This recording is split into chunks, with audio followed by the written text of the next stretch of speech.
Bonjour à toutes et bonjour à tous, bienvenue sur la chaîne Découvrir, Investir et S'enrichir. Vous êtes dans la playlist Bourse, faut-il investir sur? Et donc aujourd'hui, nous allons voir l'entreprise AXA. Comme vous avez pu le constater, nous sommes vendredi 26 novembre, on a une grosse chute du CAC 40, puisque là on a perdu à l'ouverture presque vers 9h30, on était à moins 4,50 il me semble. Donc il y a eu des opportunités peut-être de renforcer, vous êtes peut-être vous renforcé sur certaines lignes. Alors quoi qu'il en soit, AXA est actuellement à 24,58€, moins 3,49%. Alors on va regarder ce que fait la société. Donc AXA est le premier groupe d'assurance européen, chiffre d'affaires réparti entre les assurances dommages 50,4%, donc principalement des assurances automobiles, habitation, dommages aux biens, responsabilité civile et de grands risques. Le groupe propose également des prestations d'assistance, donc assistance médicale de personnes en voyage, assistance technique aux véhicules, etc. Ensuite, nous avons de l'assurance vie à hauteur de 47,8%. Donc, vente de contrats d'épargne, de retraite, de prévoyance et de santé aux particuliers et aux entreprises. Nous avons ensuite la gestion active 1,3%. Ensuite, nous avons autres 0,5%, essentiellement l'activité bancaire en France, en Belgique et en Allemagne. Le nombre d'employés, 96 595 personnes. Donc là, ça commence à faire assez important en termes d'employés. En tout cas, ce qu'on peut voir, donc, c'est que leur plus grosse activité, donc, c'est assurance dommage à 50,4% et l'assurance vie à 47,8%. Ok, on va continuer, on va aller voir donc les actionnaires. Alors, en termes d'actionnaires, on a AXA France Assurance à hauteur de 14,9%. On a AXA SA à 1,34%. On a Amundi. On a Lyxor, BlackRock, BNP Paribas. Ouais, il y en a quelques-uns quand même. Et on a un plan pour les employés, donc ça, point positif. Ici, qui représente 4,27%. Donc ça c'est très bien, motivation pour les employés, j'adore quand il y a ça. Ok, on va aller voir donc les chiffres, mais je vous rappelle de penser à vous abonner, à cliquer sur la cloche pour recevoir les dernières vidéos et vous tenir au courant de la chaîne, à liker pour aider la chaîne à être bien référencée, à être vue par un maximum de monde. Je vous rappelle que l'objectif c'est 100 likes. Et à me laisser un commentaire pour me dire ce que vous pensez de l'action AXA. Alors du coup on se retrouve sur les chiffres donc d'AXA. Donc en capitalisation nous sommes à 60 milliards 822 millions. Donc ce qui est assez important. La valeur de l'entreprise est de 53 milliards 598 millions. On a un différentiel assez important. On va aller voir plus bas. Ici, donc nous avons de la dette, donc il n'y en a pas évidemment. Et on a de la trésorerie à hauteur de 7 milliards 224 millions. Ok, donc ça c'est plutôt très positif. Trésorerie. Et en plus, vous pouvez voir aussi, capitaux propres, 72 milliards 252 millions. Ouais, donc là, c'est vraiment très positif. Qu'on va voir pour 2022, on va retrouver de la dette à hauteur de 6 milliards. Mais les capitaux propres continuent à monter, donc pas de problème à ce niveau-là. Ça, c'est parfait. Alors, on en revient donc à la valorisation de l'entrepôt à l'année 2020, 2018-2019. Donc là, on est plutôt très bien sur le PER. 9,16. 8,61 l'année prochaine. Et en 2023, 8,12. Il faudrait pas trop qu'il baisse non plus, mais ça c'est plutôt positif. Ici, historiquement, on est à 13 ans. Donc sur les 13 dernières années, en moyenne, on est à 11,5. Donc effectivement, là, c'est un bon prix pour lui. On est bien.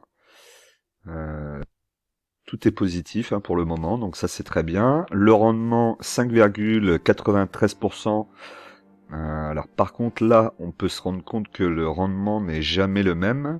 Il a beaucoup de mal à se tenir. Malgré tout, on repartirait vers 7%, donc ce qui est pas dégueu quand même. 7%, ça commence à devenir intéressant. Donc pourquoi pas. Pourquoi pas. Donc là pour cette année, on est à 5,93. Ok. Ensuite, cours de référence 25,50. Nous sommes à 24,60. Donc là pour le moment, tout est vert. On continue. Compte de résultat. Alors par contre, le compte de résultat, on voit que la marge d'exploitation, la ligne jaune, est très proche de la marge nette, la ligne verte. Ça, j'aime pas trop parce que ça veut dire que s'ils ont un problème, ils ne peuvent pas aller chercher dans la marge d'exploitation de la marge nette, puisque vous voyez qu'on est à 1% près. Ok. Le chiffre d'affaires, les barres noires ont pas tendance à énormément évoluer, on le voit, on est aux alentours de 8-9%. Et ensuite, qu'est-ce qu'on peut regarder? Résultats d'exploitation, les barres jaunes en bas, qui sont pas très importantes. Ouais, sur ça, c'est pas super le graphique, on va voir le reste. Chiffre d'affaires, donc chiffre d'affaires, nous sommes à 100 milliards 8 millions, ça commence à faire là. On voit quand même qu'il y a eu une baisse entre 2019 et 2020, forcément, tout le monde y a eu le droit. Et ensuite, en projection, ça va repartir de plus belle, puisqu'en 2023, on aura déjà dépassé les objectifs et ce qu'ils avaient réalisé en 2019. Donc c'est plutôt pas mal. Donc marge d'exploitation, ce que je vous disais, on est aux alentours de 5 jusqu'en 2020, et à partir de 2021, ils ont réussi à passer à une marge au-delà de 8. Donc ça, c'est plutôt pas mal. La marge nette, donc on voit ici, on est aux alentours de 7%. En projection aussi, on sera aux alentours de 7%. C'est là où je vous dis c'est un peu trop proche de la marge d'exploitation. Le BNA, donc bénéfice net par action, est de 2,78 € pour l'année 2021, avec un dividende à 1,51 €. C'est plutôt pas mal. 1,51 €, ça veut dire qu'on a un petit peu plus de 50% de pourcentage en rendement. Bon, on va le vérifier tout de suite, il est ici. Donc là, on va regarder 2021, on est un petit peu au-dessus des 50, 54,32, ce qui est plutôt correct. Par contre, on voit que pour l'année 2018, ils avaient versé 169,62% de dividendes. C'est-à-dire que là, ils se sont endettés à plus de 100%, quoi. Là, c'est vraiment énorme. 2019, on était quasiment à 100%. Ouais. Là, ça par contre, j'aime pas trop. 2020, 114,40%. Ouais, c'est dommage. C'est dommage. Ça, c'est vraiment un mauvais point, très mauvais point. J'aime pas du tout les entreprises qui s'endettent comme ça au-delà de 100%. Bon, on va continuer malgré tout. Alors, on regarde le compte de résultat. Alors là, par contre, c'est trimestriel, donc on va pas aller regarder ça. On va regarder le bilan. Donc le bilan ici, on n'y voit pas grand-chose, si ce n'est qu'on voit que le chiffre d'affaires a plutôt tendance à stagner. La dette, trésorerie dette, on voit qu'on a été souvent au-dessus. Mis à part ici, là on est au-dessus, là on est un petit peu en dessous en trésorerie. Et en dette, donc là c'est de la dette. Ensuite, donc, ici on a vu la trésorerie, il y en a pour cette année, et après on va avoir de la dette. Le cash flow, donc là on a bien du cash flow, par contre pour 2021, 2022, 2023, je ne vois rien. Donc ça sera important de voir s'ils en ont. Le ROE, voir s'ils ont l'avantage concurrentiel, on est à 9,31, donc là il n'y a pas vraiment d'avantage concurrentiel. Les capitaux propres ont tendance à bien monter, donc très positif aussi. Le ROA, donc les actifs, on peut voir donc pour 1000 € investis dans une machine, ils récupéreraient 0,80% d'intérêt, donc c'est pas énorme. On voit pas s'il y a du capex non plus qui pourrait éventuellement justifier le fait qu'on va avoir de la dette en 2022. Après, le problème d'avoir, vous voyez, de la trésorerie, de la dette, de la trésorerie, de la dette, peut venir aussi du fait qu'ils versent trop de dividendes. Et quand ils sont au-delà de 100% des dividendes, bah, ils sont obligés de s'endetter pour aller vous retribuer le dividende. Et ça, c'est pas très bon. Bon. Voilà, je crois qu'on a fait le tour. Le rendement, donc on a vu un 5,7% en moyenne, donc plutôt correct, même si on voit qu'il y a quand même des années où ça n'a pas tenu, plusieurs années même, et où il y a d'autres années, ils ont vraiment donné beaucoup trop.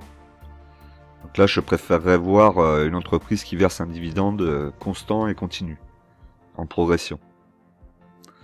Pour ce qui est du flottant, on est à 79,9%, donc c'est correct. Ok, alors on va continuer, on va aller voir le graphique et ensuite on regardera s'il y a quelques infos, notamment concernant le fait que AXA a été attaqué par plusieurs entreprises pendant après le déconfinement, pardon. Puisque ces entreprises pensaient qu'elles étaient assurées pour la problématique. Alors on est sur le graphique donc de AXA en journalier.